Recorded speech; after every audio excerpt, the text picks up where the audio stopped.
5 key takeaways from this year's Pizza Tomorrow Summit in Orlando. This was the first year that this summit took place, the Pizza Tomorrow Summit, and the turnout was pretty good. I have to say, I wasn't really sure what to expect when we were going to attend this summit. And it was the first year of the show. So the first year of any show usually isn't the best turnout because people aren't sure. There's always that chicken and egg scenario. The vendors aren't sure if people are going to show up. People aren't sure if there's going to be enough vendors and enough things to see. But this year, the show was pretty good. And it just so happened that there was a hurricane during the 2 days that the show was going on. So even with all that said, the show turnout was pretty good. I had a booth there. Now, before you do it, and you say, oh, you had a booth there. It wasn't a booth, so to speak. It was an interviewing station. It was a table where I had a couple of people that I know come over and do some interviews. When I wasn't there and I was kind of walking around the show, I had a TV monitor up playing some past interviews, and I thought that was really cool. And I've been asked to speak at a lot of events over the course of the last 3-4 years, and I think this is the only way that I'm going to be speaking at any event moving forward, is if I have a little area where I interview people. There was 4 or 5 tables, and you can come watch and sit down and hang out with me and watch me interview some people, or you could just use it as a workstation, and that's what some people did as well. And I really, really enjoyed the interaction with the people I'm having on the podcast. I had Billy Manzo on the podcast. I had Rev. I had Alex Coons from Hot Tongue Pizza. I had Dave, who has the Timinator in Cherry, and he has a pizzeria. There was so many other things that he was up to. And it was just great to sit down and talk to people, because I do these podcasts generally virtual. There's on an app. We're not in person, which I like to do because I don't have to leave the office. I can just have my whole setup in the studio here that you see, and everything works out pretty well. But it was pretty fun to do them in person. So I think that's the only way moving forward that I will ever do an event or speak at an event. Never say never, but that's going to be my preferred method. Now, at this show, there was a few things that I've noticed, and a few things that I noticed between the booths and vendors that were at the show and the people I talked to either on the floor or I had on the podcast at my little studio there. Number one, technology. Technology is not going anywhere, and it is going to need to be your friend. The younger generation of folks is not going to want to interact with your business like the older generation of folks is. So texting, AI answering phone systems, which Pizza Cloud did. Shout out to Pizza Cloud, sponsor of the podcast. They have a great new system for AI answering your phones. They have the cellular backup, so you don't have down phone lines, and then it all can integrate with your point of sale systems. The other thing, email marketing, huge. It's going to be really big. You're going to want to start to ramp up your email marketing if you haven't already. And you need to get comfortable with technology. There's a lot of people who are entering the pizza business, and I really think the pizza business is in for a very big disruption. And the old way of doing things is going to be dramatically changed, because there's a lot of people who started either with an Uni or a Gosney in 2020 or 2021, and now that their business is solidified over the last couple of years of doing these pop-ups, they're looking to transition into brick and mortars or food trucks. And what they did is they leveraged social media and technology to start their home business. Now they're moving into a brick and mortar, and they have all of that technology going with them, and they know how to use it. They're comfortable with it. So if you are a brick and mortar and you've been around for a long time, you need to get comfortable with technology, because those two, the audience who is comfortable with technology and the competitors who could be your competition, they're comfortable with technology. They're going to dominate your market. Number two, staffing is still a major issue.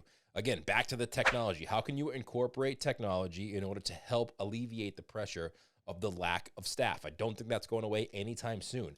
I don't think that's going to go away ever. I really think that we're in for a rough ride when it comes to staffing. I don't think that the younger generation of people are going to want to do the job the same percentage that we did back in the day. So you're going to have to figure out how to leverage technology so you don't need as many people, and how you can make it as easy as possible for the people that you do find. Culture, hiring bonuses, pay, atmosphere, technology to make their job lucrative and easy to do.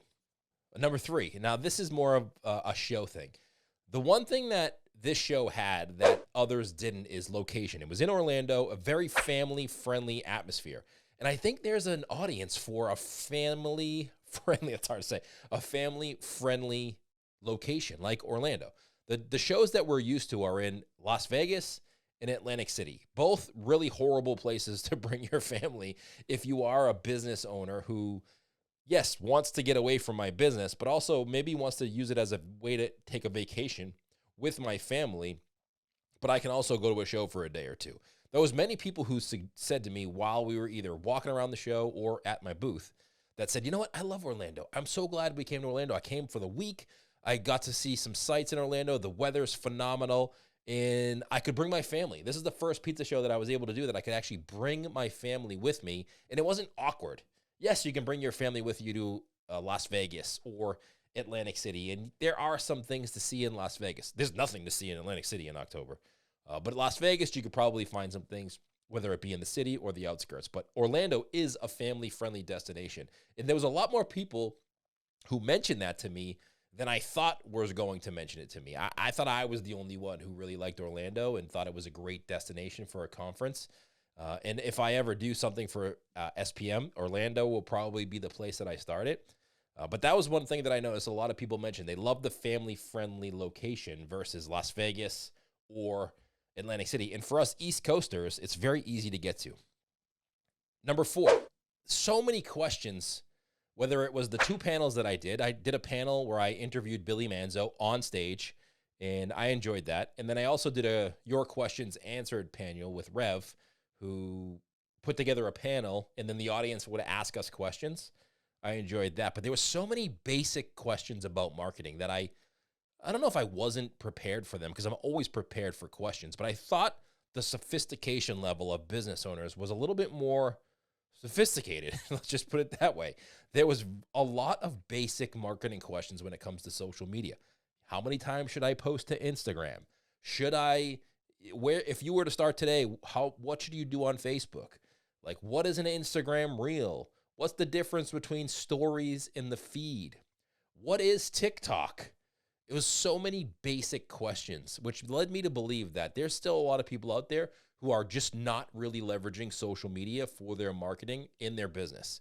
And if you are that person, which you probably are because you're watching this video or you're listening to this podcast, you're a lot further ahead than most people. So yes, you may have been starting late, or you may not have it all figured out. But if you're starting and you're posting consistently to social media, whatever platform it is you choose, you're a lot further ahead than you think, because there were so many basic questions which led me to go check out these people's website and their social media presence. And I was shocked by how many didn't have a consistent presence. And what do I mean by consistent presence? I mean, they haven't posted on their Facebook or their Instagram or TikTok at all, or Twitter or LinkedIn in a consistent fashion ever. I'll post today, I'll take a week off. I'll post 2 posts. I'll take a couple weeks off because I get busy. They don't have a system in place. They don't have a plan. They don't have a marketing strategy. So you need to get going with that. And it is not too late. And if you are that person, which leads me into number 5, you can dominate your market, because I can almost guarantee you that wherever you are in the world, if you look at your city and your competition, if you're a location-based business, there's probably maybe one other business in your area that is doing a really great job at social media. And what do I mean by great job? I mean, they're posting consistently. They have a good engaged following. They're using a couple different platforms. They know who their audience is. They create content on a specific level, and they post consistently. And it's getting likes, it's getting comments, it's getting shares, it's getting engagement. They're doing it consistently for an extended period of time, which means it's working for their business. I bet you there's only one other place in your city who does that in your category well, which means you're a pizza shop. There's probably only one other pizza shop that does a great job on social media. Maybe it's 0. In my city, in my surrounding areas, there's not a lot of pizzerias. If I go to, say, the 3 cities around me, there may not even be one that's great on social media. Maybe Salem, which is a very high-profile city because everybody goes there for Halloween. There's probably 1 or 2 pizzerias that do a great job on social media.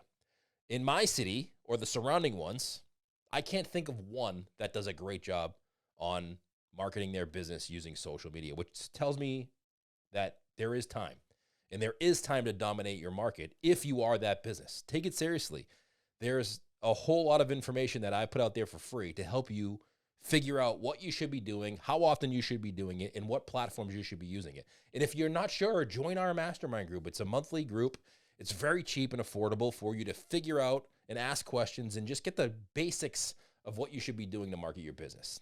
Huge. There's still time for you to dominate. And the last thing I want to talk about is this pizza documentary. It's on Tubi. I'll link it up in the show notes. It's free in either the comments of this video or the show notes for this podcast episode. And Alex Coons, actually, we were talking about this in the podcast interview that we did. And he said, you got to check out this documentary. It's from 2008. It's about the World Pizza Champions. I think there's 2 pizza flipping teams. I don't know what they're called. World Pizza Champions and the U.S. Pizza Team. That's what they are. And it's a video about how they clashed.